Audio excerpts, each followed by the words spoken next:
안녕하세요. 겐로 NPO의 쿠도입니다. 두 번째 세션의 사회를 담당하겠습니다. 지금까지 10년 동안 결국 우리가 역사 문제에 휘둘려 온 셈입니다. 역사의 함정이라고 이야기를 해도 좋을 만한 상황이었다고 봅니다. 그 사이 우리가 역사적 사실을 규명하기 위해서 필요한 논쟁이다라고 생각해 왔습니다. 그런데 제가 최근에 특히 그런 생각을 하는데 그게 아니지 않았을까 하는 생각을 합니다.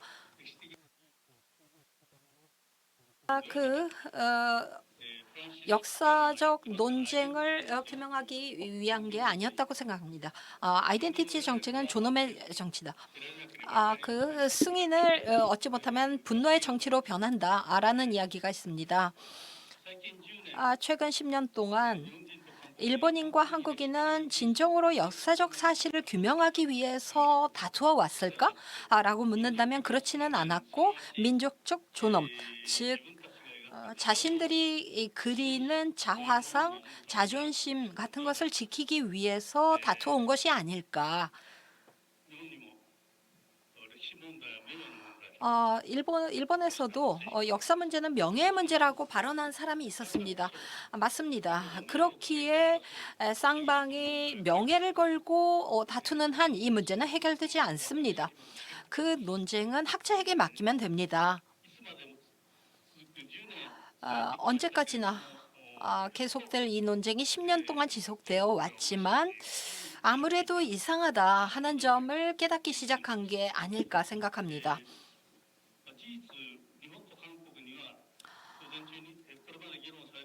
사실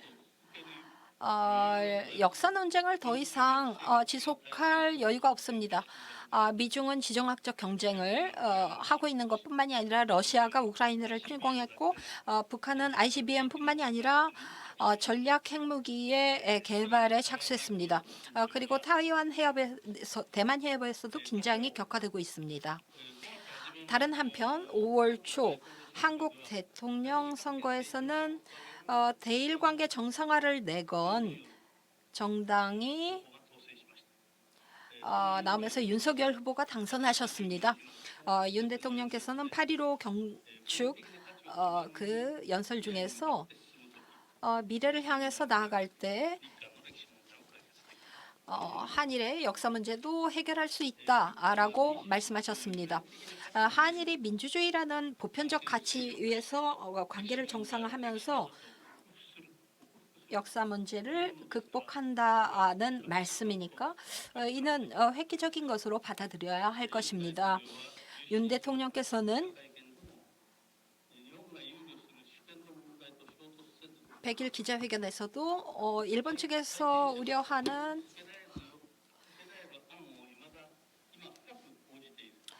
그 강제징용 문제에서도 그 받아들일 수 있는 방식을 모색하고 있다고 말씀하셨습니다.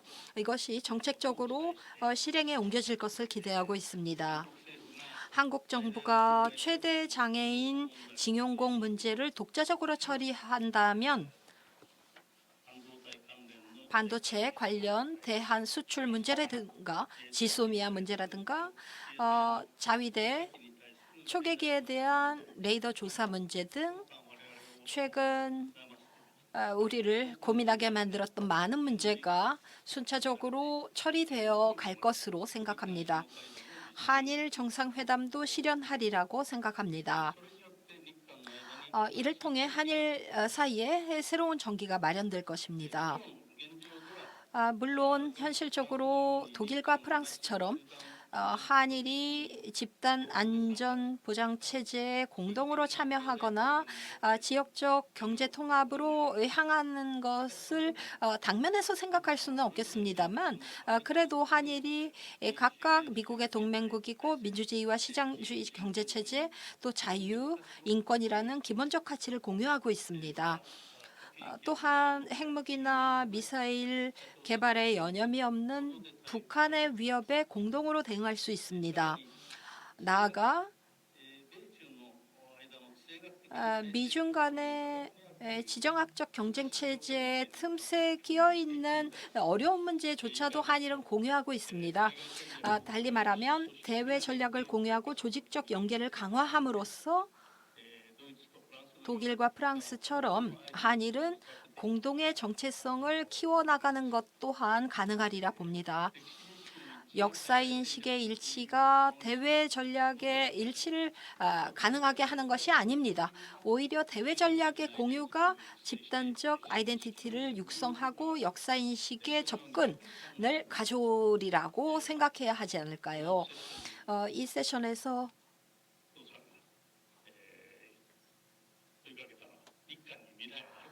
구도 선생님께서 문제제기를 하셨는데요. 한일의 미래가 있느냐 하셨는데 저는 틀림없이 한일의 미래가 있다고 생각합니다. 감사합니다. 한국 측에서 발언을 제일 먼저 해주실 분은 신각수 대사님이십니다. 신 대사님 부탁드립니다. 네, 감사합니다. 우선 이렇게 10주년 회의에 참여하게 돼서 이 한일 미래 대화를 만드는 데 일조했던 사람으로서 기쁘게 생각합니다. 사실 한일 미래 대화 10년은 한일 관계 잃어버린 10년과 일치됩니다. 그 시작 당시에 한일 관계를 좀 더 좋은 방향으로 만들기 위해서 출발했습니다만 여전히 한일 관계는 좋지가 않습니다. 그럼에도 불구하고 이러한 대화가 있었기 때문에 한일 관계가 더 악화되지 않고 이 상태에 오지 않았나 하는 생각을 하게 됩니다. 지금 한일 관계는 여러분들께서 말씀해 주신 대로 상당히 어려운 터널에서 터널의 빛이 조금 보이는 그런 단계까지 와 있는 것 같습니다. 제가 지난주에 한일 포럼 행사에 참여하기 위해 일본을 다녀왔습니다만 그 현지에서 느낀 것은 한국의 윤석열 정부는 상당히 한일 관계 개선에 대해서 적극적인 의지를 보여주고 있는데 반해서 일본은 아직까지는 분위기 개선에 대해서는 같은 입장이면서도 좀 나아가는 특히 그 과거사 현안 관련해서 일본에서는 지켜보겠다는 관망적인 자세가 좀 있는 것 같습니다. 한마디로 말씀드리면 한일 일냉 아닌가. 한국은 뜨겁고 일본은 아직도 차분하다고 할까요? 그런 현상이고 이거를 지금부터 어떻게 타결해 가느냐가 중요한 것 같습니다. 이와 관련해서 조금 더 우리가 아까 여러분들께서도 말씀을 하셨듯이 조금 더 큰 시야에서 한일 관계를 좀 기여를 바꿔야 하지 않나, 기여 시프트를 해야 하지 않나 하는 생각에서 몇 가지 해야 할 부분을 말씀드리면 많은 분들이 지적하셨듯이 과거에서 미래로 이제 기여를 바꿔야 하는데 그러려면 한국 내에서도 좀 과거 일본이 아닌 현재와 미래 일본을 보고 일본도 마찬가지로 한국의 뒤바뀐 모습에 대해서 좀 더 살펴봐야 하지 않는가. 그러므로 인해서 21세기의 패러다임에 맞는 패러다임이 많이 바뀌었지 않습니까? 뭐 신냉전 얘기를 하고 있습니다만 개인적으로는 저는 이제 탈포스트 냉전이 시작됐다고 생각을 합니다. 그 내용은 지금부터 정해지겠죠. 거기에 맞게끔 이 한일 관계가 거기에 적응을 해야 하지 않나 이런 생각을 하고요. 두 번째는 양자에서 다자로입니다. 한일 협력 범위를 지금까지는 자꾸 양자에 국한시켜 오다 보니까 제로섬 게임의 성향이 강했는데 지역과 글로벌로 나가게 되면 포지티브섬 게임이 좀 더 여지가 있지 않나 이런 생각을 하고요. 세 번째는 기성세대에서 젊은 세대로입니다. 한일 관계의 희망은 편견으로부터 자유로운 젊은 세대들입니다. 이 젊은 세대들이 교류를 통해서 상호 이해를 넓히고 신뢰를 쌓아가는 것이 중요하지 않나 이런 생각을 합니다. 네 번째는 감정에서 이성으로입니다. 오랜 기간 관계가 악화되다 보니까 상당히 한일 관계를 보는 그리고 접근하는 방식이 굉장히 감정적입니다. 양국 모두 그렇습니다. 그리고 국내 정치가 이 외교 관계에 굉장히 많이 끼어들고 있습니다. 그러다 보니까 더더욱 사태가 어려워지는데 조금 더 이성적으로 차분하게 접근할 필요가 있고, 다섯 번째는 대립에서 협력으로 뺄셈의 외교가 아닌 덧셈의 외교를 해야 하지 않을까. 그러기 위해서는 원트랙, 투트랙 뭐 이게 다툼이 있습니다만 하루빨리 투트랙으로 전환을 해서 쉬운 일부터 점진적으로 접근해야 하지 않을까 하는 생각을 하고요. 여섯 번째, 아까 뭐 비슷한 얘기지만 원트랙에서 투트랙으로 지금 일본 정부가 아베 정부 때 전반기에는 투트랙을 했다가 문재인 정부 들어오면서 원트랙으로 이제 바꿨죠. 그러니까 이런 차원에서 좀 투트랙으로 전환을 빨리 해야 하지 않을까. 그리고 일곱 번째 마지막입니다만 정부 주도에서 민간 참여로 좀 시민사회 간의 연계를 강화하는 방향으로 가야지 않을까. 그래서 제가 보기에는 한일 관계가 지금 사춘기의 성장통을 겪고 있는데 지금 이 시기를 잘 극복하지 못하면 이것이 결국은 근위축중으로 가지 않을까 하는 그러한 우려를 하게 됩니다. 그래서 제가 몇 가지 그냥 제안만 이렇게 항목만 말씀드리고 맺도록 하겠습니다. 첫 번째는 이제 위드 코로나로 양쪽 사회가 다 전환을 하기 때문에 노비자 정책을 빨리 실시를 해야지 되고, 두 번째는 상호 중요성을 확인하는 공공 외교를 서로 상대방에 대해서 한일 모두 강화해야 하지 않을까 하는 거고, 세 번째는 신뢰 자산 확충을 위해서는 협력의 실적이 중요합니다. 그래서 그 분야에 있어서 좀 더 노력이 필요하고, 네 번째는 역사 화해 과정은 현안과 관계없이 꾸준히 추진을 해야 하고, 그러기 위해서는 역사 연구와 교육에 좀 더 중점을 둬야 하지 않나. 그다음에 다섯 번째는 경제협력의 본격 도모가 필요합니다. 최근에 좋은 현상이 이제 SK가 도시바에 투자를 하고 LG 엔솔이 혼다에 합작을 해서 미국에 진출하는 뭐 이런 것들이 빨리 더 강화돼야 될 것 같고, 여섯 번째는 인적 교류를 대규모 확대하는 건 아까 그 얘기도 나왔습니다만 좀 엘리제 조약과 비슷한 그러한 노력이 필요할 것 같고, 마지막으로 조금 더 이 한일 관계가 업그레이드 되기 위해서는 인접국 간에 여러 가지 분쟁이 발생하는데 분쟁 해결 체제를 좀 정비하는 것이 어떨까. 이제는 이제 한일도 비정치적인 사안에 대해서는 사법적 해결을 도모해가는 그러한 것도 고려하는 것이 좋지 않을까, 이런 생각을 하게 됩니다. 감사합니다. 네, 감사합니다. 네, 구체적인 제안을 해주셔서 굉장히 좋은 제안으로 들었습니다. 그 다음 발제자는 일본 측은 이제 대화이니까요. 먼저 일본 측 참가자를 먼저 말씀을 드리도록 하겠습니다. 앞서서 오그라 선생님, 그리고 미야모토 선생님, 그리고 오코노기 선생님, 스기야마 선생님 참여를 해주셨는데요. 앞서서 마츠카와 선생님, 마츠카와 상도 계셨고요. 그 이외에도 소노하라 켄타로 씨가 지금 참석을 해주셨습니다. 그리고 오쿠조노 선생님, 시즈오카 현립대학원 교수님, 사카타 선생님 모셨고요. 그리고 고조 요시코 선생님도 계십니다. 그 이외에 다른 분들도 계십니다. 그래서 이런 형태로 저희가 현장에서 대화를 진행하고 있다는 점을 먼저 여러분들께 보고를 드립니다. 그리고 나중에 한국 쪽에서도 어떤 분들이 참석을 하시는지 알려주시면 고맙겠습니다. 네, 그러면 스기야마 선생님 발언해 주시기 바랍니다.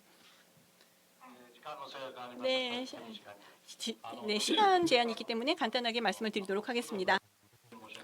구도 대표님께 굉장히 죄송한데요. 제가 제목을 잘못 알았네요. 한일 관계에 미래가 있는가? 당연히 있지 않습니까? 미래가 없을 수가 어떻게 있었습니까? 지정학적으로나 경제적, 사회적, 정치적 모든 분야에서 한일 관계에 미래가 없다라는 것은 쌍방에게 있을 수 없는 선택입니다. 그러니까 구도 선생님의 질문이 잘못했다고 생각합니다. 그러니까 그것이 무너지려 하는 것을 어떻게 할 것인가라는 질문이면 몰라도 있느냐라면은 당연히 있죠. 일반적으로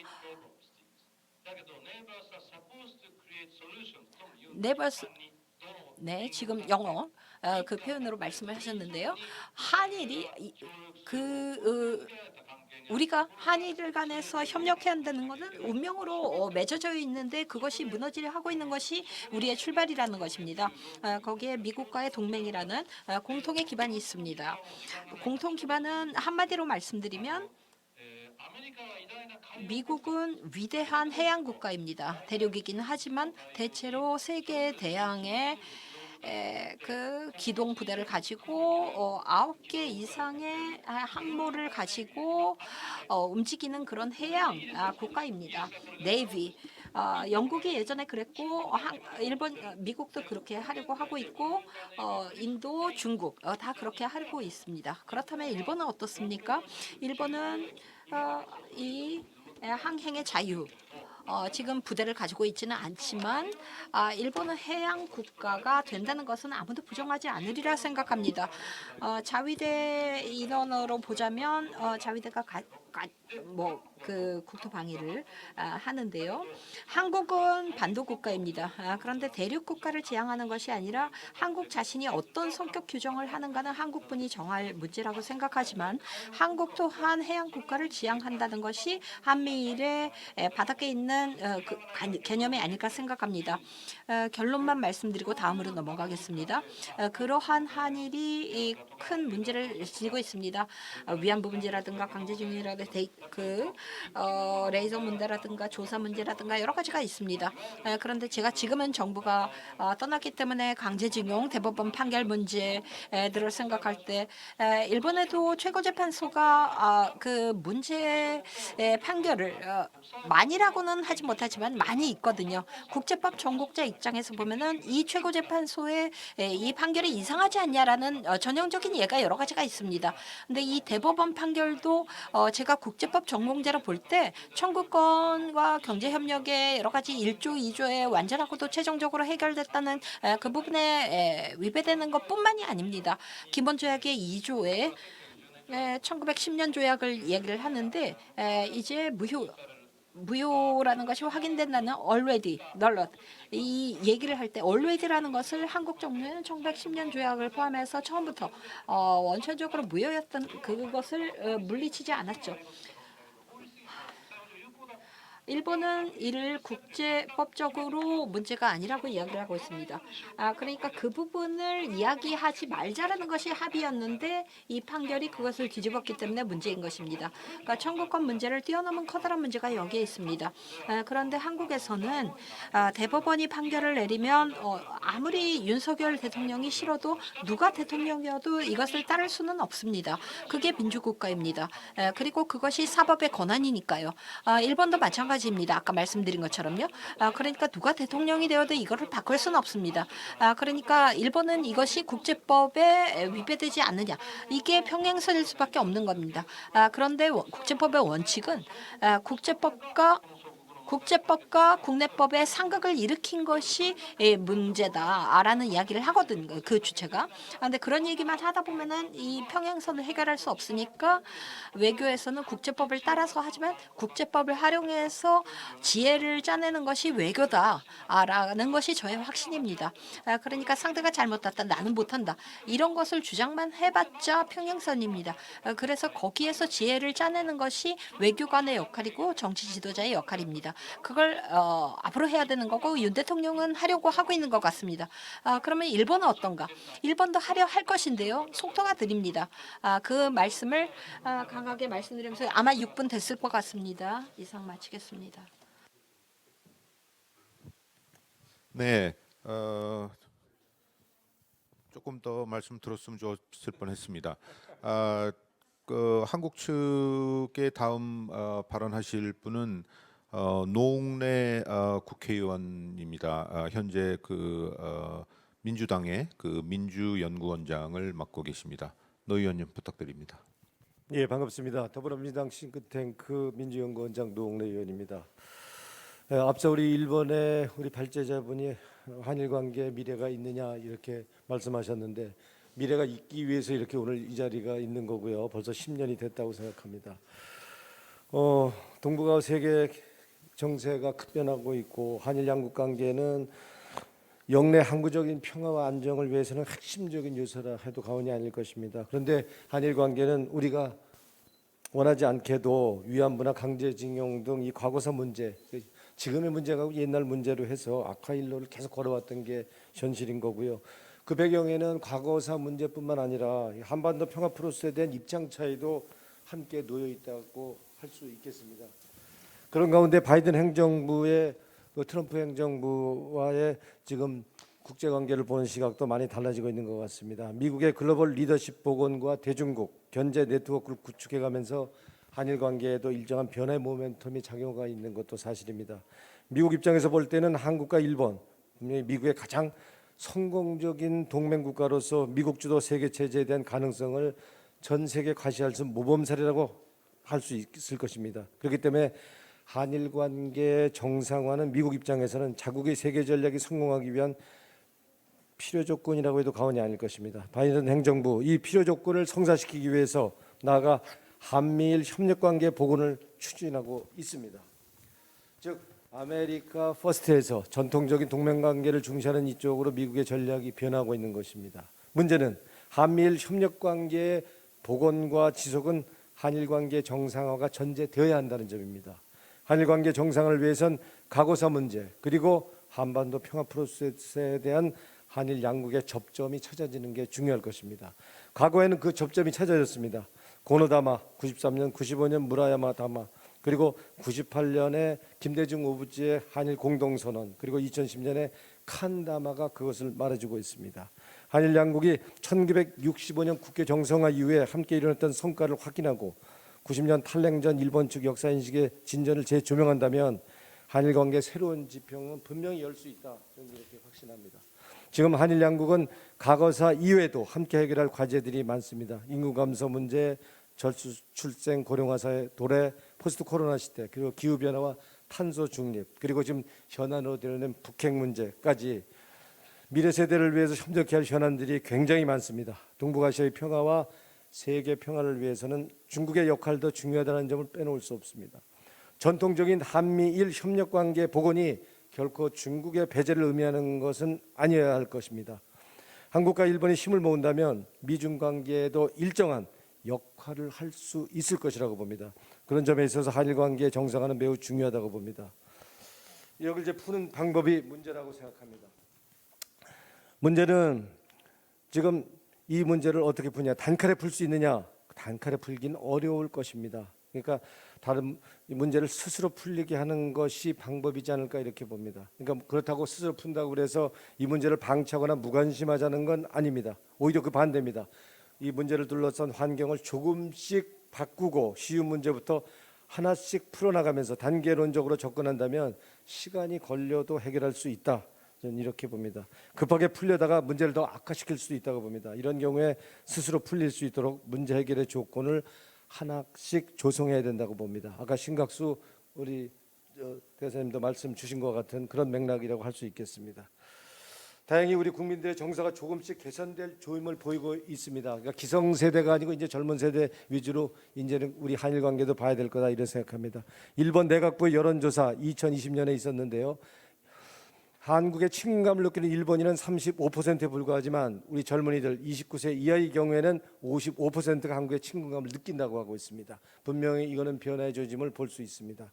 한국인의 경우도 마찬가지로 일본과 일본인을 분리해서 바라보는 경향이 있습니다. 갤럽이 8월 달에 조사한 여론조사입니다.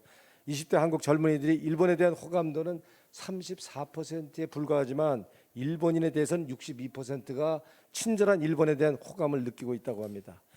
이 한일 관계를 우리가 툭하면 국내 정치에 악용하는, 이용하지 않는다고 그런다면, 그리고 상식과 원칙에 입각해서 접근한다고 한다면 희망적인 결과를 기대할 수 있을 것으로 봅니다. 국제사회에서 영원한 우방도, 적도 없다고 할 것입니다. 국가와 국가의 관계는 이해관계에 따라서 얼마든지 바뀔 가능성이 있습니다.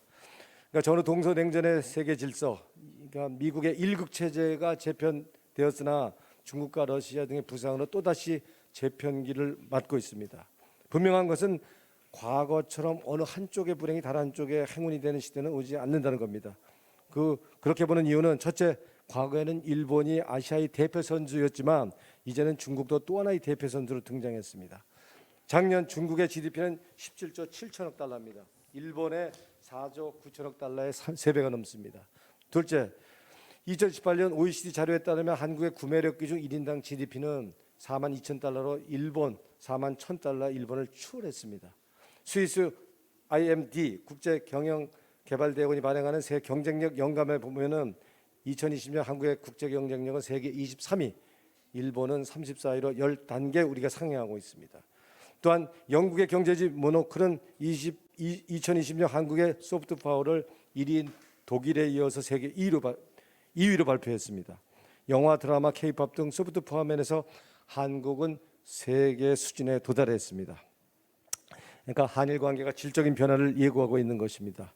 이러한 변화의 맥락 속에서 한국과 일본 서로의 태도와 관점을 바꾼다면 양국의 현안들도 순조롭게 풀 수 있을 것이라 이렇게 봅니다. 미래 지향적인 협력 관계로 발전해 나갈 수 있도록 오늘 이 같은 자리가 그런 계기가 되기를 기대합니다. 함께하도록 하겠습니다. 고맙습니다. 감사합니다. 네, 네, 감사합니다. 지금부터 토론 시간으로 들어가도록 하겠습니다. 한 분당 3분씩입니다. 그래서 2명씩, 1명씩 하면 좀 비효율이 있기 때문에요. 2명씩 묶어서 3분씩 하고 그 다음에 또 넘어가는 형태로 하면 한일 이런 식으로 하면 좀 더 효율적이 되지 않을까 하는 생각이 듭니다. 예, 손예선, 예. 네, 죄송합니다. 오그라 선생님하고요, 그 소혜아 선생님 말씀해 주시기 바랍니다. 네, 일부 학자는 깊게 연구도 하지 않고 김어준 친일이다라고 이야기를 했습니다. 그런데 김어준은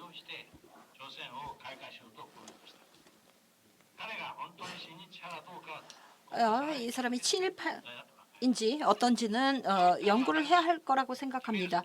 그렇게 발언한 것이 누구일까요? 김일성입니다. 그리고 제가 왜 이런 말씀을 드리냐 하면요. 오코노미 선생님께서 이야기한 것처럼 이미지입니다. 우리는 이미지를 통해서 외교나 정치가 움직일 수 있는가 하는 것에 대해서 생각한다면 예를 들어 북한. 미사일과 핵을 가지고 상황을 움직이려고 하는데 정말 그럴까요? 북한에서는 시장화, 고령화가 진행되고 있습니다. 시장 우선 체제로 실질적으로는 움직이고 있는 게 아닌가 하는 의견도 지금 있습니다. 북한의 내부에 영향을 미치는 것은 한국이 그런 작용을 그런 역할을 했다고 보는데 그런 상황을 기다릴 수밖에 없습니다. 북한을 바꾸기 위해서 일본이 무엇을 할 수 있을 것인가? 하나 더 말씀드리자면 중국 문제. 한국도 조선에 중국에 의존하고 있습니다. 도호구 동북지방이 있기 때문입니다. 그리고 이 동북지방의 개발에 한국이나 일본이 얼마나 협력할 수 있을까 했습니다. 중국과 한국이 얼마나 협력할 수 있을지. 그리고 스웨덴은 핀란드하고 사이좋게 해왔습니다. 그리고 나토에 들어간다 할 때 북한과 사이좋았던 나라들이 향후 어떤 태도를 취할 것인가 하는 모든 것을 가지고 임해야 합니다. 대북 정책은 군사뿐만이 아니라 더 소프트하고 외교적인 전략이 있을 수 있는데 이를 생각해야 할 것입니다. 그리고 미중에 대해서는 한일이 상당히 중요합니다. 미국과 중국이 대립하지 않기 위해서는 어떻게 할 것인가? 그 하나의 방법은 일본이 중국에 대해서도 잠깐 기다리라. 그리고 미국에 대해서도 노라고 할 수 있어야 합니다. 그리고 미국에 대해서 노를 이야기할 수 있게 하기 위해서는 예스를 할 수 있어야 합니다. 뭐냐면 미국, 일본의 군사력을 강화한다는 거, 그러니까 미일 동맹을 강화하는 것이 중요합니다. 그러니까 이것은 미일 이 동맹을 강화한다는 것은 중국을 향해서 대항하기 위해서만이 아닙니다. 그러니까 미일 동맹을 강화한다는 것은 중국에 대해서 맞서는 대항하는 측면과 미국에 대해서 일본이 잠깐 기다려. 이걸 할 수 있어야 한다. 그런 체제를 갖기 위해서 또 필요한 부분이기도 합니다. 예전에 원폭 실험을 했을 때 미국이 장개석에게 어떤 사람이 물었습니다. 타이완도 원폭을 만드는 것이 좋지 않을까라고 질문했을 때 장개석이 같은 민족에게 핵을 투하한다는 것은 생각할 수 없기 때문에 중국은 그런 부분을 고려하지 않는다라고 했습니다. 이것은 대단히 의미심장한데요. 타이완 문제는 타이완의 독립 문제에 대해서 건드려서는 안 되거든요. 그러니까 이 핵의 문제를 생각할 때 민주주의에 대해서 많은 사람이 이야기를 하지만 중국에 대해서 그것만 너무 강하게 말하는 것도 곤란하다고 생각하고 그 점을 한일 또한 염두에 두어야 할 것입니다. 소노다라고 합니다. 제가 외무성에서 일을 하기도 하고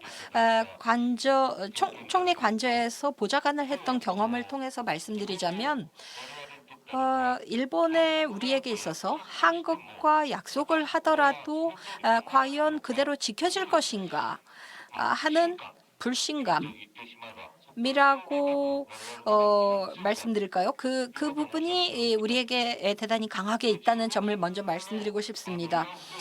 2015년의 위안부 합의는 국내적으로는 대단히 정치적 자산을 투여해서 그 부분까지 도달했었습니다. 그리고 지소미아를 하고 나서 윤병세 외교부 장관님과 제가 함께 국제회의에서 잠깐 이야기를 했을 때 이걸로 지소미아가 만들어졌으니 한일 간의 안전보장 기반은 괜찮겠지라고 했는데 2019년이 되자 정권이 바뀌고 나니까 이거에 대해서 약속 갱신 안 한다거나 뭐 레이더 조사 문제가 나온다거나 하더군요. 그러니까 정치적으로 한국과 어떤 합의를 맺으려고 하기가 어렵다라는 부분을 분명히 말씀드리고 싶습니다. 그리고 그 바탕 위에서 그렇다면 지정학적으로 한국과 일본이 이대로 가도 상관없냐면 그렇지는 않습니다. 제일 하기 쉬운 것은 멀티장을 어떻게 활용할 수 있는가 하는 부분입니다. 그러니까 경제적으로도 밀리터리 부분에서 한미일 여러 연계가 만들어지고 있으므로 당면에서는 우리 입장에서는 멀티장에서 서로의 신뢰 회복을 해나가고 바이 관계에서는 조금 냉철하게 시간을 둘 필요가 있지 않을까라고 저 자신은 생각합니다.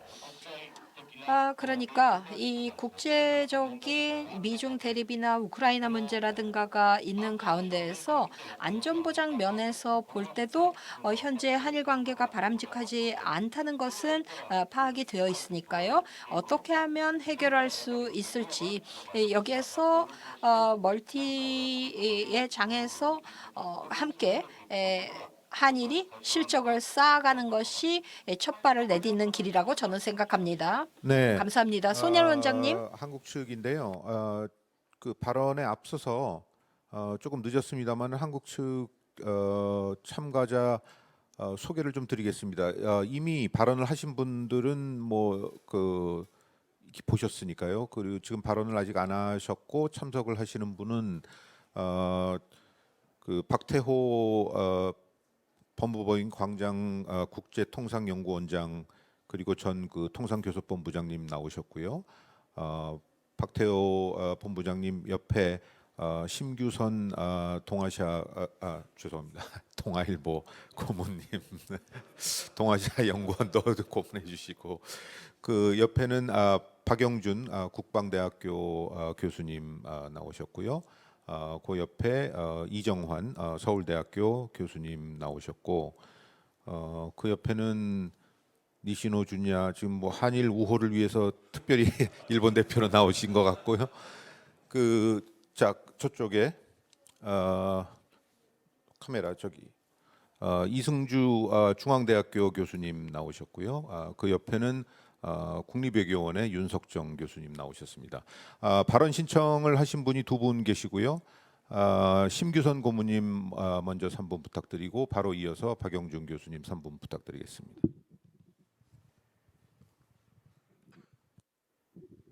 예, 고맙습니다. 들리는가요? 예.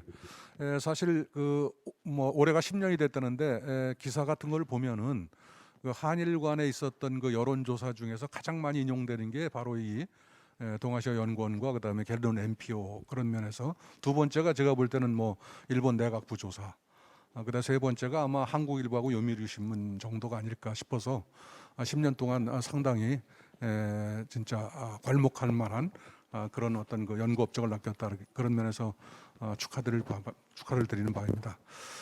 코멘트를 하자면 지금 현재 그 과거사 문제가 굉장히 그 심각한 문제라고도 다들 생각하시는데 저는 이제 이 과거사 문제가 과거사의 문제가 아니다라는 그런 생각을 가질 필요가 있겠다.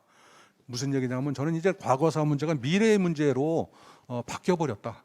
너무 과거사 문제를 해결하지 못하고 오랫동안 끌어안고 있는 바람에 이제는 미래의 문제가 됐고 그 미래라는 것은 뭐냐면 한국의 어떻게 보면 자존심, 자부심, 그다음에 일본에 있는 또 자부심과 자존심 이런 것들이 부딪히면서 결국은 미래의 문제가 됐다.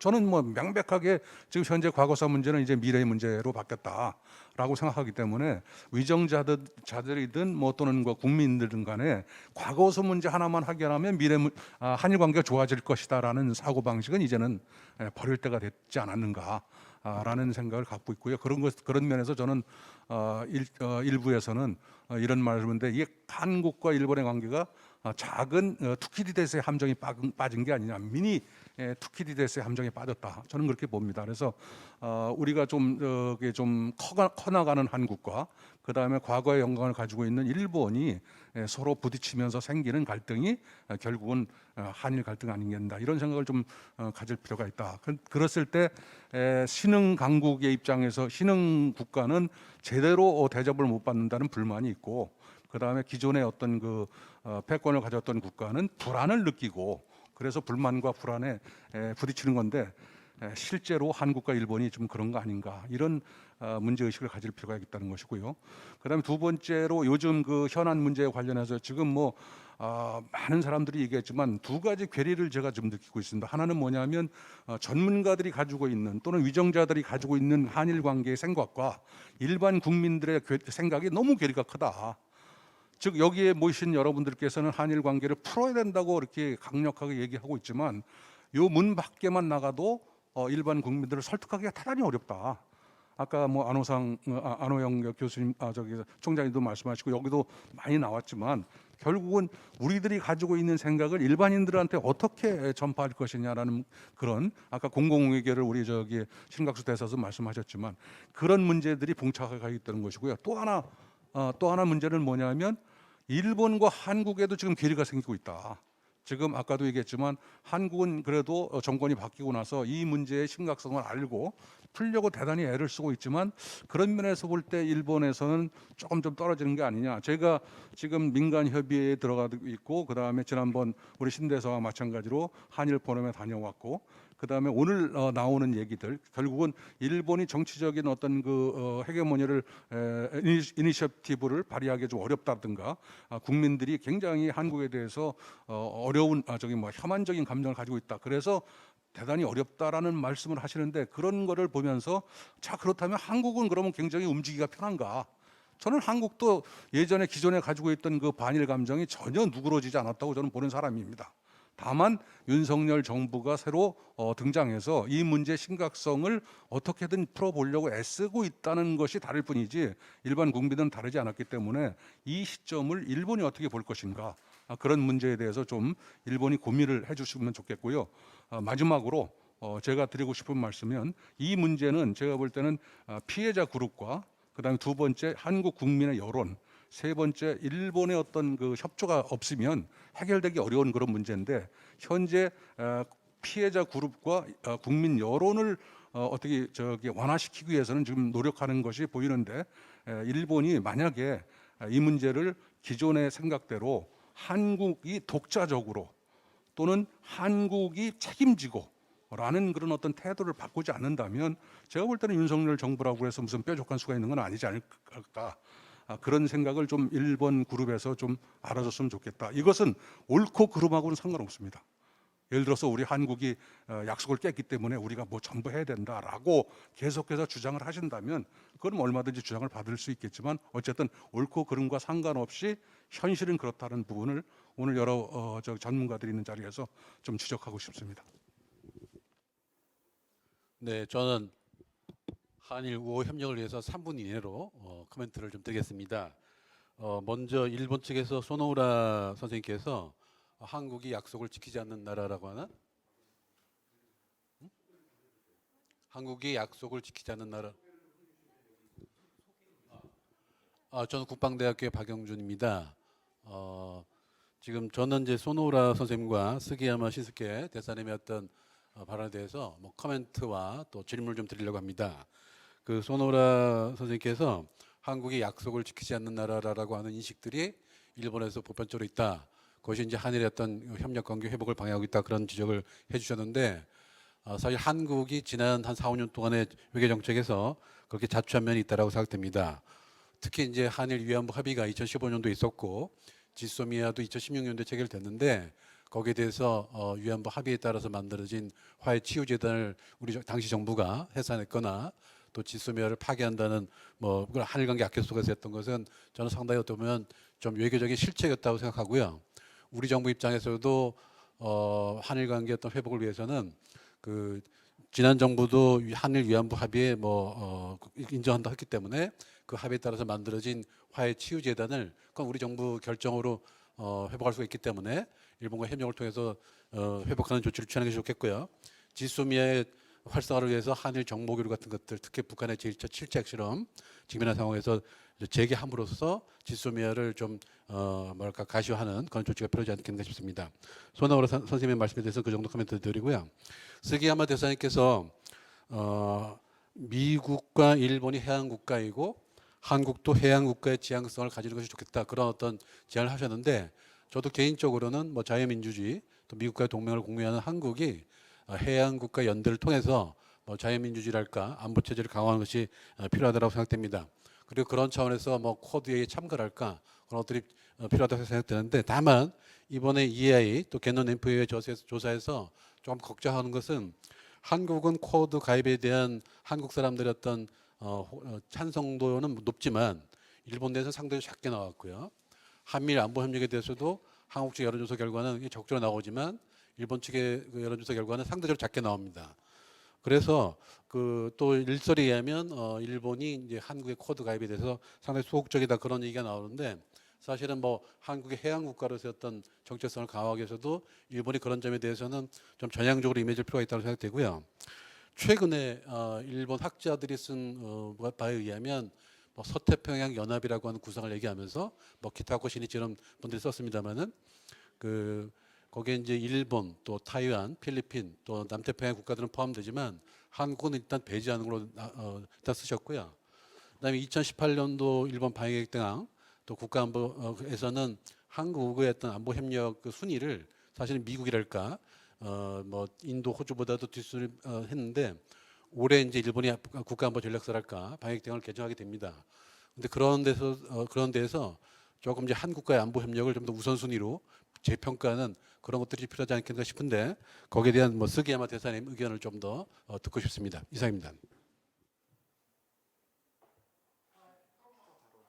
네, 감사합니다. 네, 그러면 나중에 또 신혜마 선생님께서 말씀을 해주실 것으로 예상이 되니까요. 그때 답변을 듣도록 하겠습니다. 오늘 소희아 선생님께서 온라인으로 참석을 해주셨습니다. 지금 접속하고 계시나요? 소희아 선생님 오늘 좀 몸이 안 좋으셔가지고요. 외부에서 접속을 해주시고 계십니다. 나중에 그러면 다시 한번 지금 접속이 되었습니다. 네, 소희아 선생님 말씀해 주시기 바랍니다. 3분 이내로 말씀을 해주시기 바랍니다. 네. 화면을 제가 어떻게 해야 되는지 잘 몰라서. 네, 목소리 잘 들리시죠? 네네, 목소리 잘 들립니다. 네, 죄송합니다. 아이치현에 제가 집에 있습니다. 그래서 집에서 접속을 했습니다. 그래서 그 행사장에 계신 분들이 좀 중심적으로 말씀하시는 게 좋겠다고 생각을 해가지고 제가 조금 그 이야기를 안 하고 있었는데요. 좋은 기회이기 때문에 말씀을 드리도록 하겠습니다. 미래가 있는 것이 당연하다라는 그 스기야마 선생님께서 굉장히 강력하게 말씀을 하셔서 그 컨센서스가 이루어졌다고 생각합니다. 그러면 미래를 어떻게 생각을 하고 어떻게 극복할 것인가 하는 부분을 생각을 할 때 이 부분도 좀 컨센서스가 잘 형성이 돼야 된다고 생각이 되는데요. 어떤 협력이 가능할 것인가 하는 부분을 글로벌적인 시야 그리고 지역적인 시야에서 생각을 한다면 협력해야 되는 논점은 굉장히 많이 나올 수 있을 것이라고 생각합니다. 그리고 나중 이제 그 이후 문제는 하는지 할 것인지 아니면 하지 않을 것인지 하는 문제입니다. 왜 안 하는가 하는 부분이 이제 부상이 됐을 때 그것은 이제 역사 문제도 있고 뭐 이런 문제가 있다라고 하는 여러 가지 이제 문제들이 거기서 부상이 되는 것입니다. 그래서 지금까지 여러분들께서 말씀해 주신 것을 다시 한번 말씀을 드리면 협력할 마음이 있느냐, 협력할 생각이 있느냐, 그렇게 행동을 할 마음이 있느냐 하는 부분에 그 경계에 우리가 서 있고 그 부분에서 어떻게 행동해야 될지 하는 부분을 결정을 해야 된다고 생각합니다. 협력을 해야 한다. 하는 것이 국민을 포함해서 이제 시민들이 함께 이제 그 마음이 모여져야 된다는 것이죠. 감정은 감정대로 또 사람들이 굉장히 중요하게 생각을 하는 것이기 때문에 그 부분이 이제 해치면 안 되는 것이죠. 그래서 이런 감정을 가지면서 서로 협력을 하는 부분, 그런 분위기가 만들어진다면 그것은 큰 조류의 변화로도 이어질 수 있을 것이라고 생각합니다. 그리고 그렇게 하기 위해서는 구체적으로 그럼 어떤 협력이 가능할 것인가 하는 부분을 먼저 제시를 해야 될 것입니다. 이것이 또 정치적인 그 리더십으로 돌파하는 것이 최종적으로는 중요하겠지요. 하지만 어쨌든 그 과정과 그 환경을 만드는 것, 환경을 조성하는 것, 이런 것들을 우리가 해야 될 일이라고 생각합니다. 그리고 세대 간의 문제로서 왜 그 젊은 세대가 중요하냐 하면은요. 그들은 분명히 한일 간의 그 이전 세대가 가지고 있는 그런 그 심리적인 어떤 그런 그 저항이라든가 그런 부분은 다소는 조금 있겠죠. 하지만 압도적으로 우세하게 그런 감정을 가지고 있지는 않습니다. 오히려 자연스럽게 사이가 좋아지는 그런 관계를 또 잘 느끼고 경험을 했기 때문에요. 그래서 그들이 나이를 먹어도 이런 생각은 크게 바뀌지 않을 것입니다. 그래서 세대 간의 차이가 나타나는 것은 예를 들어서 저도 그런데요. 60대는 60대대로 옛날에 이제 기존의 이제 생각을 가지고 있는 것이고 그것을 계속 생각을 가지면서 지금 같이 이제 현황에 조금씩 바뀌면서 이제 대응하는 그런 이제 감정을 가지고 있습니다. 그래서 젊은 사람들과 그래서 저희가 잘 이렇게 어울리지 못하고 잘 융합되지 못하는 그런 부분이 있는데요. 이 젊은 청년들의 오늘 미래대화에서도 젊은 청년 세션이 있지 않습니까? 그래서 이 청년들의 교류가 가지는 의미, 이제 미래지향적으로 생각을 했을 때 본질적 의미는 더욱더 강하게 우리가 자각을 하고 더욱더 중요하게 생각을 해도 좋다고 생각합니다. 저도 저희 학생 중에 한국 학생들하고 이제 교류를 한 것을 경험에 입각해서 말씀을 드렸습니다. 네, 감사합니다.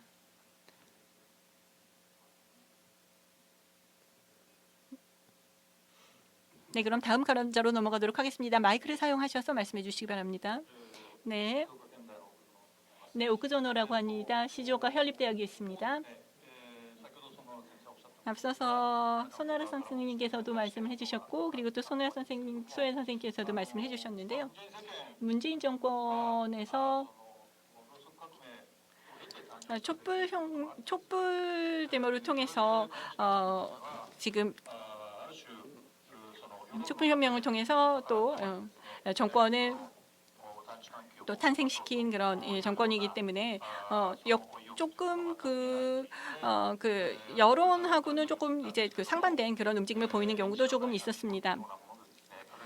그러니까 엔진이 없는 종이 비행기처럼 그렇게 전혀 일본 입장에서 봤을 때 그 방향을 마음대로 이렇게 틀 필요는 없다고 생각을 합니다. 그래서 윤석열 정권 같은 경우에는 정치적인 그런 그 저항이 전혀 없으셨던 그런 분위기였기 때문에 그런 부분은 어느 정도 국내에서 지금 정치적으로는 굉장히 힘든 상황임에도 불구하고 어떤 식으로든 일본과의 관계를 좀 움직여 보겠다고 하는 그런 의욕이 굉장히 크게 느껴집니다. 일본 측에서도 아마 인정을 할 것입니다. 그렇다고 해서 앞서서 손호하다 선생님께서도 말씀해 주셨는데요. 그럼 한국과의 약속과 합의가 그러면 정말 지켜질 것인가 하는 부분에 대한 불신감 이런 부분이 사실 좀 남아 있습니다. 그래서 조금 더 성의가 있는 그런 교류가 좀 요구가 될 것이고 또 이에 대해서 우리가 좀 일본 측이 답하기가 상당히 어려운 그런 상황에 있는 것이 사실입니다. 네, 앞서서 여러 선생님께서도 말씀해 주셨는데요. 역사 논쟁을 계속할 수 있는 시간이 지금 그렇게 많지 않습니다. 그래서 윤석열 정권을 일본 쪽에서는 좀 소중하게, 중요하게 생각을 해야 된다라고 하는 큰 틀에서는 어느 정도 동의가 이루어졌다고 생각을 하고 있습니다. 그래서 주장할 것은 주장하면서 그리고 환경을 조성하는 일을 일본 쪽도 함께 해 나갈 필요가 있다고 생각합니다. 그런 관점에서 생각을 하면 광복절 연설에서 저는 주목한 것이 있습니다. 한국의 근현대사라고 하는 것을 문재인 정권처럼 항일에서 출발해서 모든 프레임에서 그것을 다 적용하는 것이 아니라 임시정부에서 임시정부부터 시작해서 그 연장선상에 한국전쟁 그리고 민주화를 자리매김을 했고요. 그리고 자유를 위한 투쟁으로서 한국의 근현대사를 보고 있습니다. 이러한 역사관이라고 하는 것은 이게 이제 제시가 되었는데요.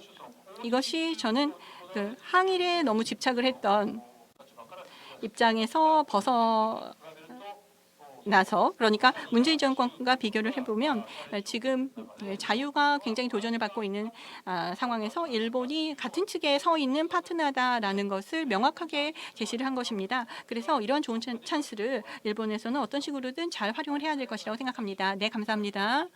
그 다음 발언해 주시기 바랍니다. 손희영 선생님 말씀해 주십시오.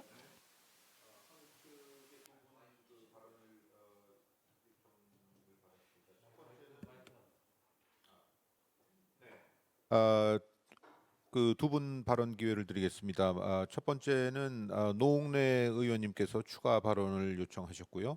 그래서 의원님 말씀하시고 이어서 서울대학교 이정환 교수 발언이 이어지겠습니다. 네. 예, 노웅래 의원입니다. 1번 발제자분께서 아까 문제 제기하시긴 위안부나 강제징용 관련한 이런 과거사 문제 해결에 대해서 국제법이 아닌 국내법 운운하는 게 이게 해결하려고 하는 방식이냐라고 문제를 제기해 주셨는데요. 양국 간의 문제 해결하려면은 국제법으로 해결하는 게 그 맞다고 봅니다. 그러니까 글로벌 스탠다드로 우리 문제 해결하는 게 맞다고 보는데요. 만약에 일본이 그렇게 주장을 하려고 한다면 우리가 이 보편적인 인권과 평화 정신으로 역사 인식을 공유하는 그 전제가 돼야만이 지금 일본이 말하는 국제법대로 처리하자 하는 얘기에 무게가 전 실릴 거라고 봅니다. 국제법으로 글로벌 스탠다드로 지금 과거사 문제 해결하자고 하시면서 이 과거 사실에 대해서 부인하거나 아니면 과거의 침략의 역사에 대해서 반성하지 않고 심지어는 미화하는 자세를 보이면서 지금 교과서 왜곡 문제가 그대로 남아 있는 거 아닙니까? 그럼 이렇게 한다 그런다면 이중잣대를 가지고 이 한일 관계 문제를 풀려고 한다면 이 문제는 풀기 어렵다. 그러니까 글로벌 국제법대로 문제를 이 과거사 문제 풀겠다라고 일본에서 말씀을 하시려면 적어도 보편적 인권과 평화의 정신으로 이 역사 인식을 공유하는 자세가 전 필요하다. 그래야만이 이 과거사 한일 관계 문제는 신뢰와 믿음의 기본 하에서 문제 해결할 수 있다고 보는 거고요. 지금 그렇지 않다 그런다면 이걸 일방적으로 지금 윤석열 우리 새 정부가 이 문제의 심각성을 알고 적극적으로 이 문제를 풀려고 한다고 해서 일본이 요구하는 대로 일방적으로 이거 한국이 책임을 지고 문제 풀지 결코 풀 수가 없다고 봅니다. 분명히 침략의 역사 속에 피해자가 있는 거고요. 그리고 이거는 국민의 여론도 있는 것입니다. 그래서 한국이 책임지고 이 문제 해결하기가 어렵습니다. 결국에는 이 문제는 한일 공동 책임 하에서 문제를 풀어가는 기본적인 인식이 있을 때, 그런 전제가 됐을 때 한일 양국의 지금 교착된 이 한일 관계 문제를 풀어낼 수 있다고 봅니다. 그런 의미에서 우리는 한국이 할 수 있는 부분에 있어서는 분명히 한국의 인식 전환이 필요하지만 일본 역시도 이 글로벌 스탠다드 기준으로 문제를 해결하려고 한다 그런다면 과거 역사 인식에 대한 공유 그리고 보편적인 인권과 평화의 정신으로 이 과거 문제를 확실하게 보여줄 때 우리는 이 문제는 풀려나갈 수 있다. 전 이렇게 판단합니다.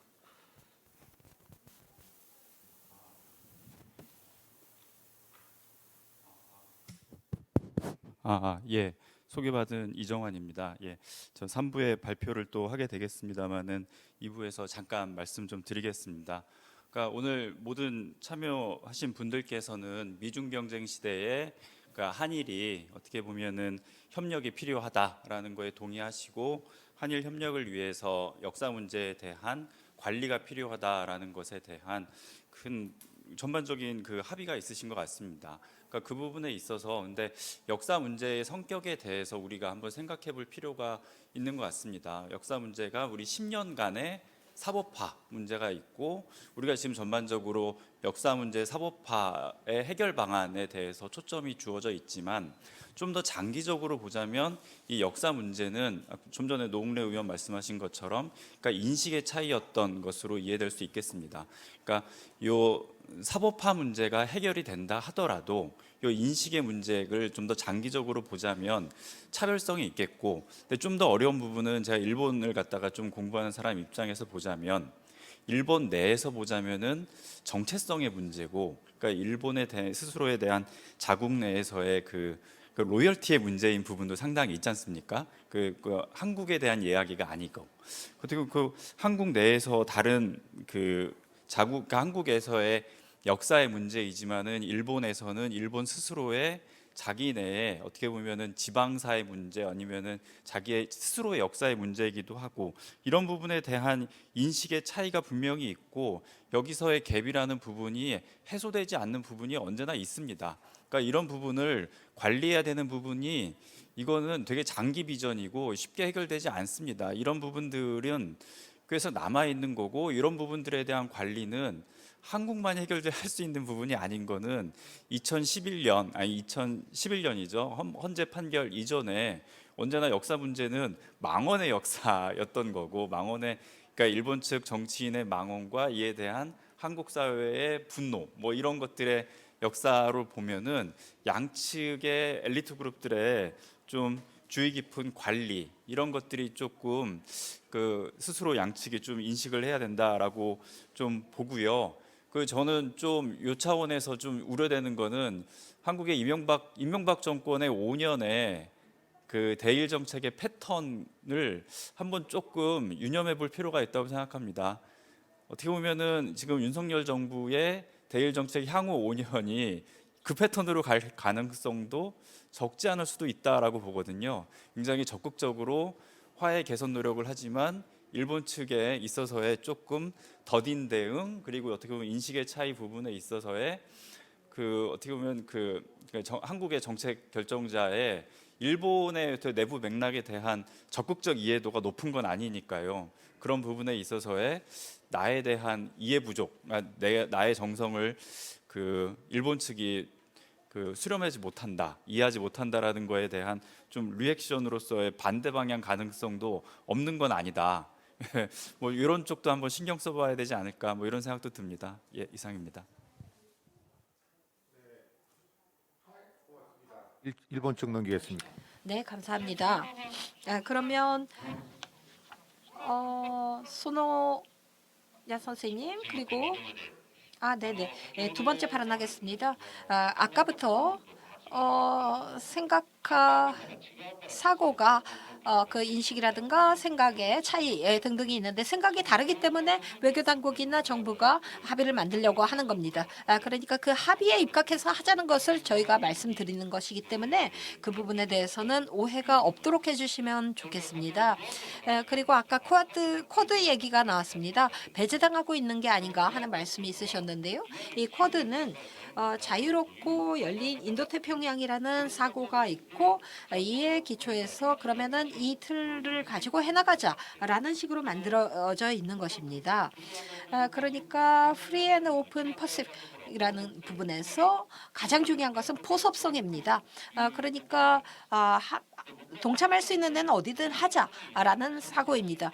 제가 이 나라 저 나라 초청을 받으면서 워싱턴 대학이라든가 시드니라든가 아세안에도 또 갔고 AU에서도 이 문제를 가지고 강연을 했습니다. 더 말씀드리자면 시드니 대학에서 강연을 했을 때 현지의 한국 대사관 관계자분들이 그 자리에 참여를 하셨습니다. 제가 당시 한국도 그런 해양 정책을 만들어서 참여를 할 건가 하는 생각을 했습니다만 제가 아는 한 지금 이 시점까지 한국 측에서 이런 거를 같이 했으면 좋겠다라는 제안을 받은 기억이 없습니다. 따라서 배제를 하고 있는 것이 아니라 요는 어떻게 같이 해나갈까요 하는 그 부분에서 아직 이야기가 되고 있지 않을 뿐의 이야기라고 보고요. 자유롭게 열린 이 인도패시픽이라든가 쿼드는 누군가를 배제한다는 생각에는 전혀 서 있지 않습니다. 각 나라가 자신의 주권 하에서 해양 정책을 설립하고 수립하고 협력할 수 있는 부분에서 해 나가자라는 게 기본적인 스탠스입니다. 그러니까 한국에서 물론 그런 입장에서 뭔가를 한다면 계속 그 대화를 할 수 있다고 생각합니다. 그 부분을 말씀드립니다. 네.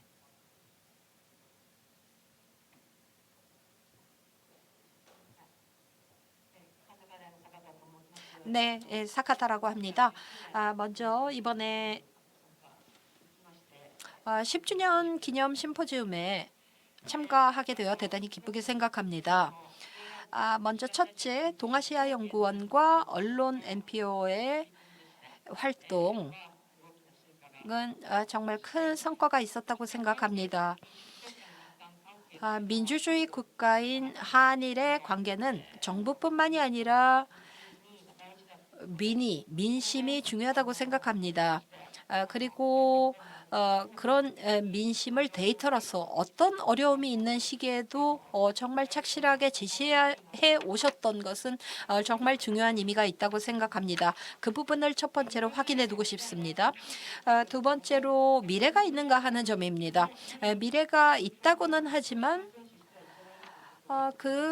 있다고 이게 계속 가리라고 당연시 해서는 안 된다고 생각합니다.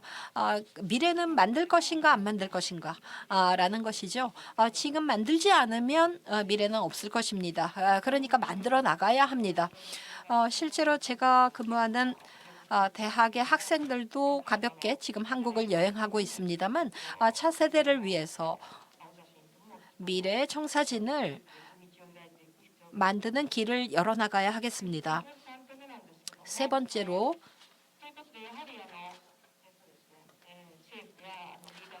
정부나 지도자들의 책임이 크다고 생각합니다만 관련해서 두 가지를 말씀드리면은요. 아까 오크소노 선생님께서도 말씀하신 것처럼 지금이 기회입니다. 윤석열 정권의 등장을 통해서 여러 가지 조건이 만들어지겠습니다만 한 가지는 오코노기 선생님께서 말씀하셨던 정체성입니다. 이 아이덴티티, 정체성은 충돌할 수도 있고 공통화해 나갈 수도 있습니다. 그러니까 여론조사를 살펴보아도요. 지금 구도 대표께서 말씀하신 것처럼 근접화가 해 나가고 있다. 그런 상황인 지금이 기회다라고 생각합니다.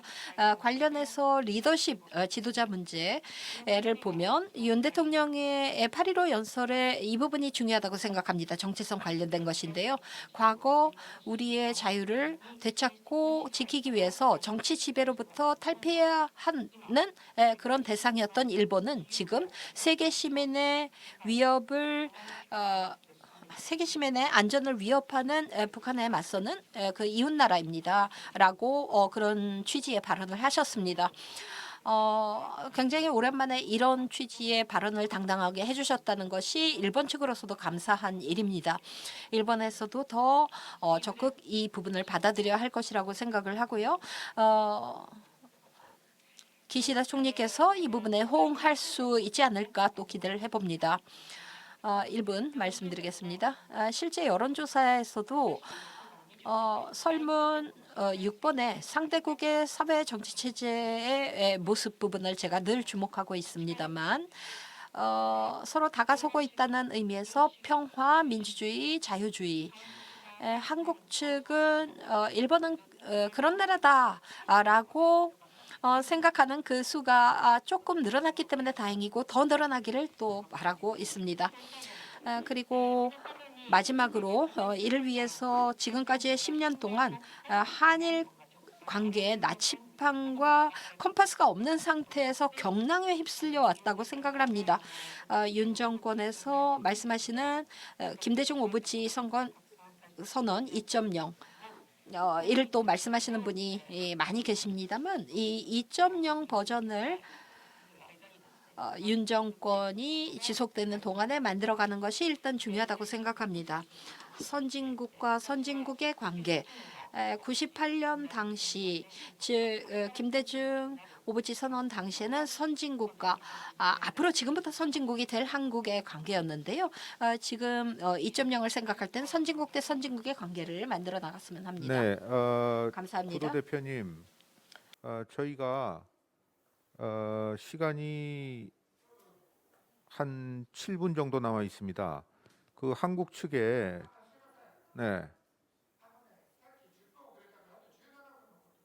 네, 아까 10분 늦게 시작했기 때문에 17분 남아 있는 셈인데요. 10분 늦게 시작했기 때문에요. 그러면 그 시간을 10분 더 쓰시는 거를 원하시는 거죠? 앞으로 17분으로 하겠습니다. 그러면은 그 점심 시간을 좀 줄이는 방향으로 해서 그렇게 진행을 하겠습니다.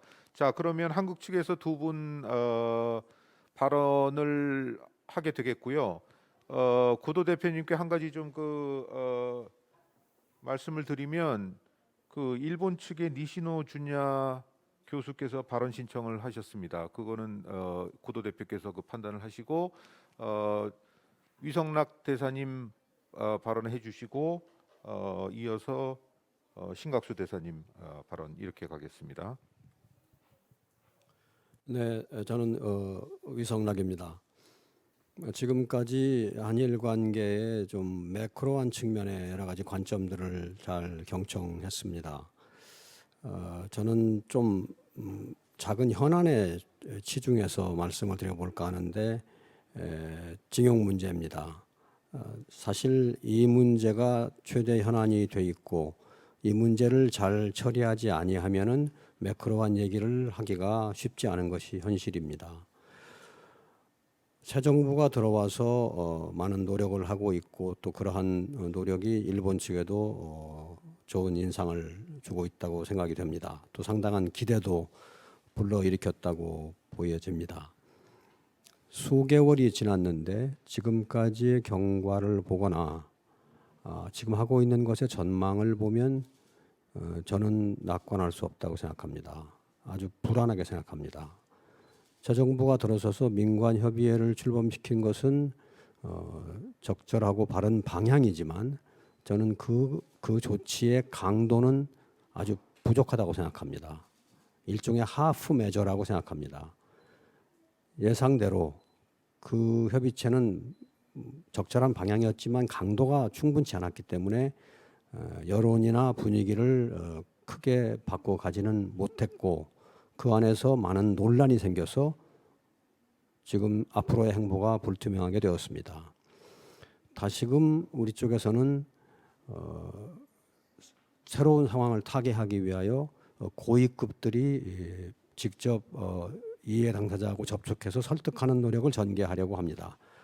강요들이 나서고 이럴 것 같은데 이게 과연 성과를 내겠는가에 대해서도 제가 좀 죄송한 말씀이지만 자신이 없습니다. 아마 또 하나의 분란 소재가 될 소지가 많습니다.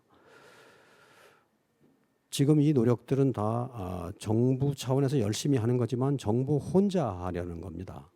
그런데 사안 자체의 경위를 살펴보거나 또 앞으로의 지속 가능성을 살펴보면 사실 꼭 해야 될 것은 저는 두 가지라고 생각합니다. 하나는 좀 더 초당적인 접근입니다. 야당과 반대자들과 부정적인 여론까지 어떻게 규합해서 함께 가는 초당적인 접근을 해야 하는 게 하나고 두 번째는 그런 접근을 함에 있어서 초당적이든 정부 일방적이든 폴리티컬 웨이트를 크게 더 두어야 된다고 생각합니다. 그러니까 하프 메저를 하지 말고 아주 여론에 큰 영향을 미칠 수 있는 압도적인 조치를, 드라마틱한 조치를 야당하고 해야 된다고 생각합니다. 그런데 초당적인 조치를 하기에 여건이 점점 나빠지고 있습니다. 정치권이 대결로 들어가고 국내에서 일본 분들은 많이 팔로우하지 못했겠지만 일종의 뭐 사정 국면입니다. 그렇기 때문에 그 상황 속에서 초당적인 접근하기가 어려운 건 사실입니다. 그래서 제가 자꾸 이제 불안하게 생각하는 겁니다. 그러나 정부가 초당적인 공간을 만들어내기 위해서 한일 관계를 기존의 여야 대결 구도 속에서 좀 떼내고 설득을 하고 그런 노력을 하고 폴리티컬 웨이트를 주기를 바랍니다. 이건 전부 한국 내의 사정을 얘기하는 것이지만은 제가 이 자리에서 왜 말씀드리냐면 일본 내에서도 이런 정을 좀 아시고 기대를 하실 때에도 사안이 얼마나 복잡한지를 아셨으면 좋겠고 또 일본 측에서도 일정한 호응을 하여 이런 분위기를 맞춰 주어야 한다면 한국 내 이런 흐름을 아는 범위 내에서 적절한 행보를 통하여 그런 분위기를 고취시켰으면 하는 취지에서 말씀을 드립니다.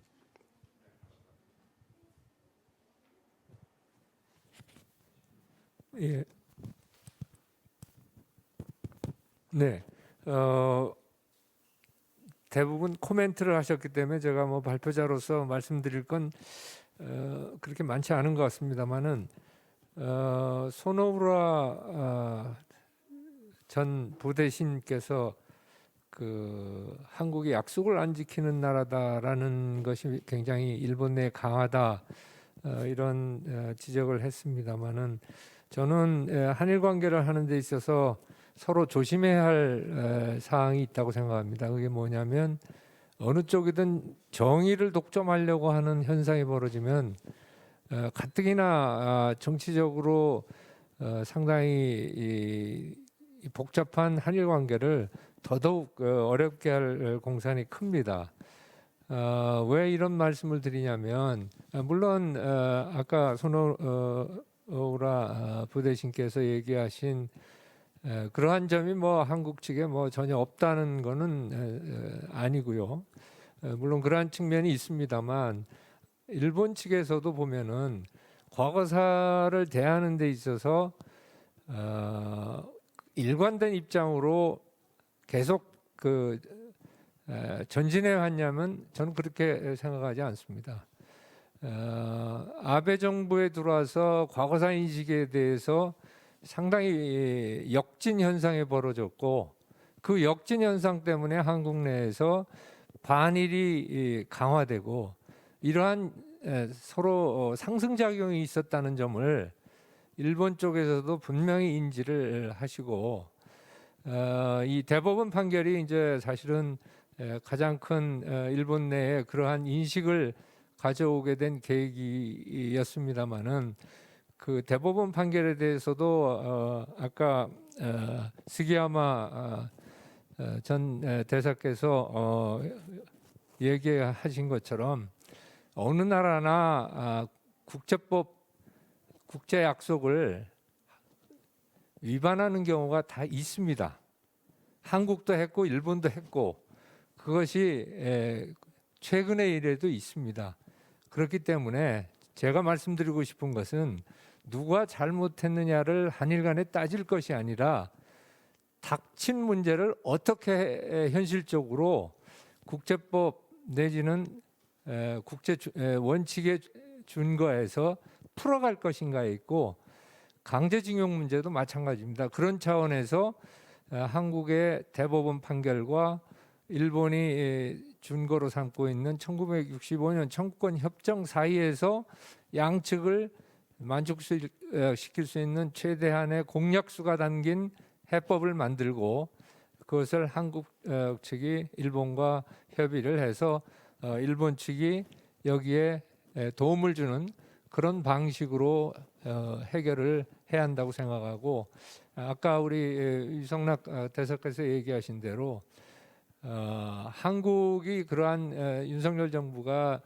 해결을 적극적으로 추진하고 있지만 여건은 굉장히 좋지가 않습니다.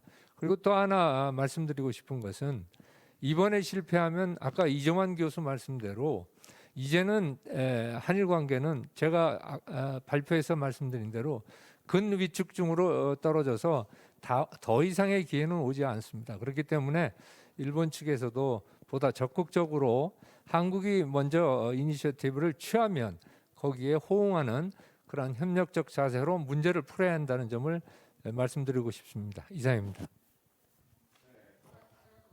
네, 감사합니다. 마지막으로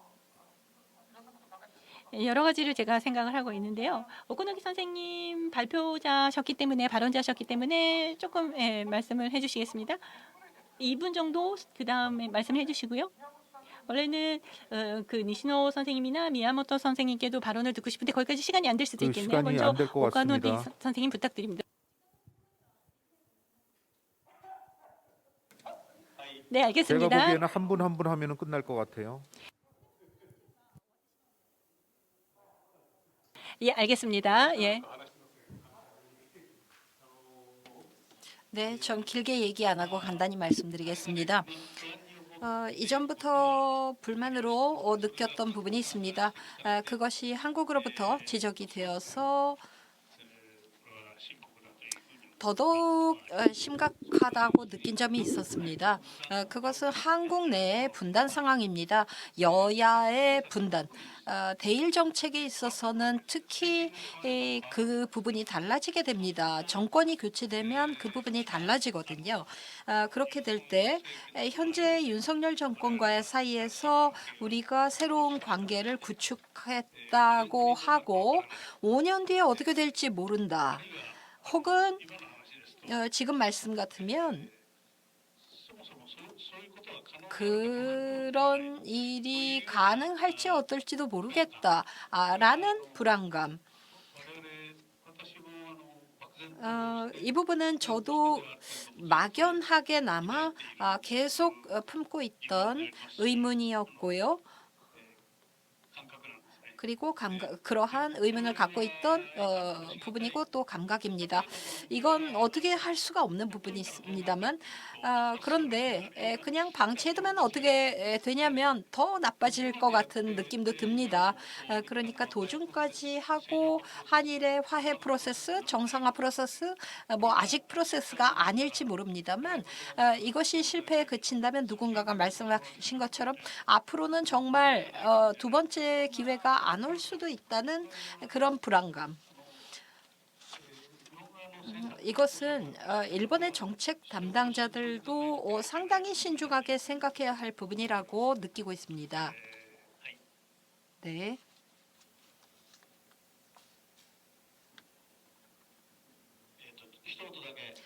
한마디만 말씀드리면 저한테 저에게 주어진 질문으로 쿼드 참가를 어떻게 생각하는가인데요. 아까 답변이 있으신 것과 똑같습니다. 이 쿼드는 4개국이지만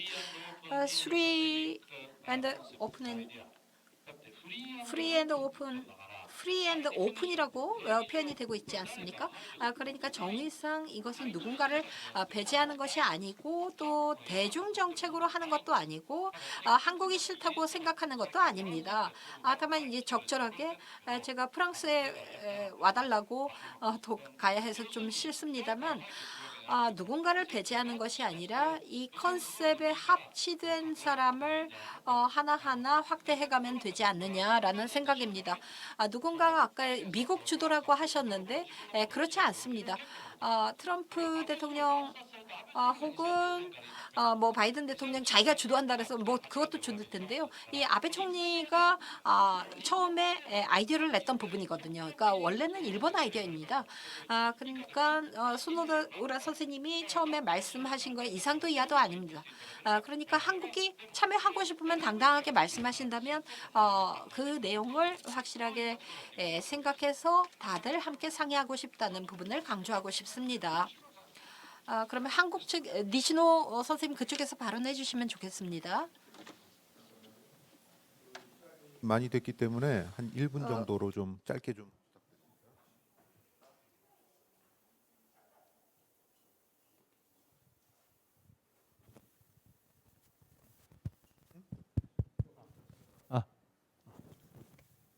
ありがとうございます。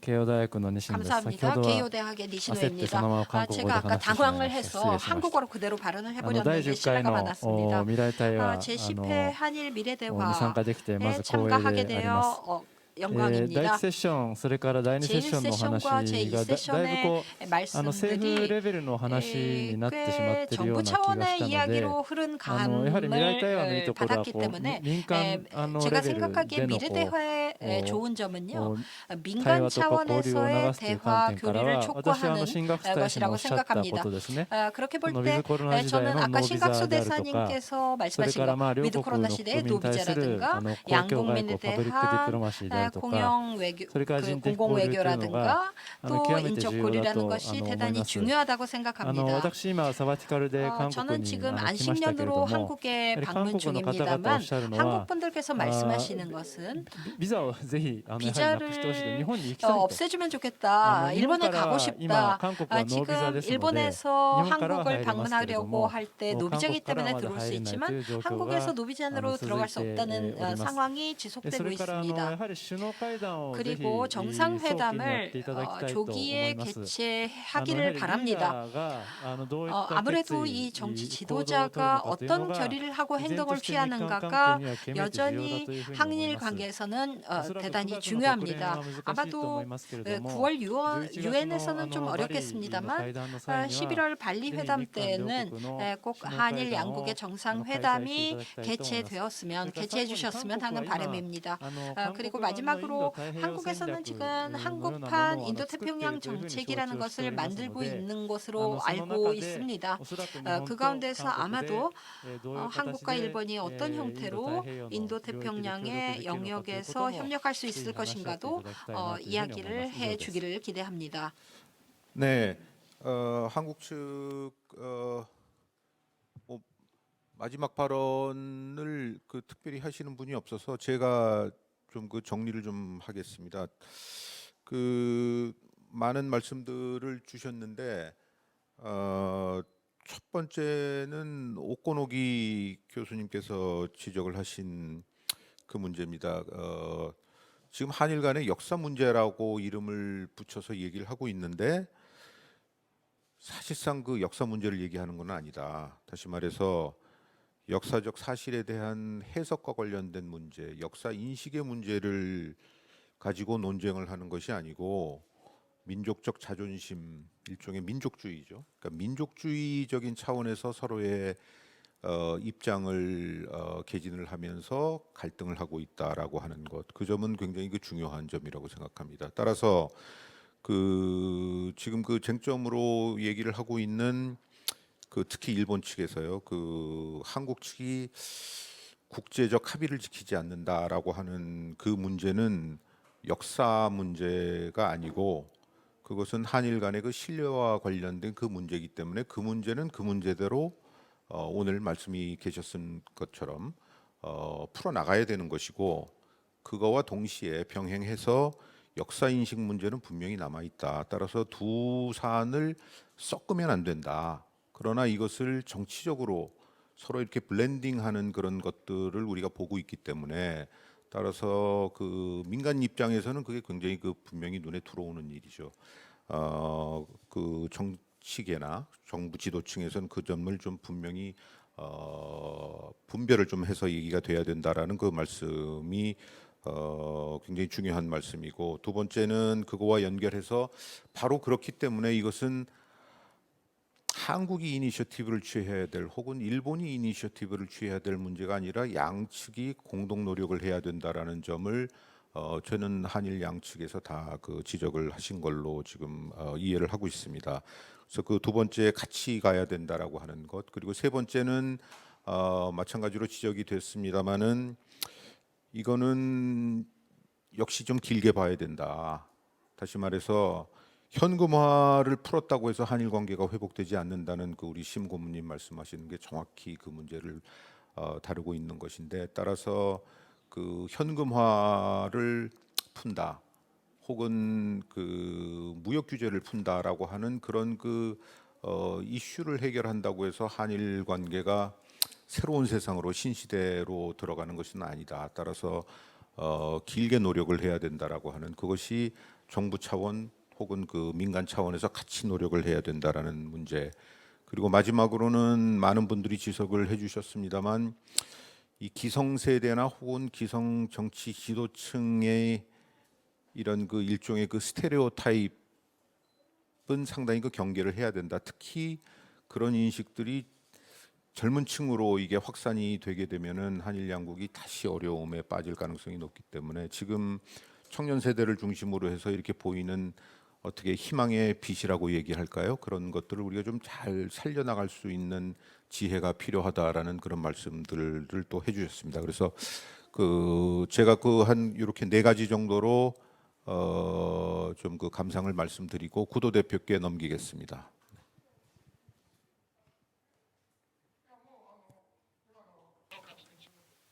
네, 지금 총괄 발언해 주신 것으로 충분하다고 생각합니다. 이런 대화의 의미라고 하는 것을 다시 한번 느낄 수가 있었습니다. 여러 사람들이 각각 다른 그 관점에서 여러 이야기를 자유롭게 해주셨습니다. 그래서 일단 이 이야기를 이 세션 이야기는 이 정도로 정리를 하고요. 그 다음 경제에 대해서 한일 간의 경제를 어떻게 우리가 풀어날 것인가 하는 부분에 대해서 제3세션에 대해서 그 휴식 이후에 말씀을 나누도록 하겠습니다.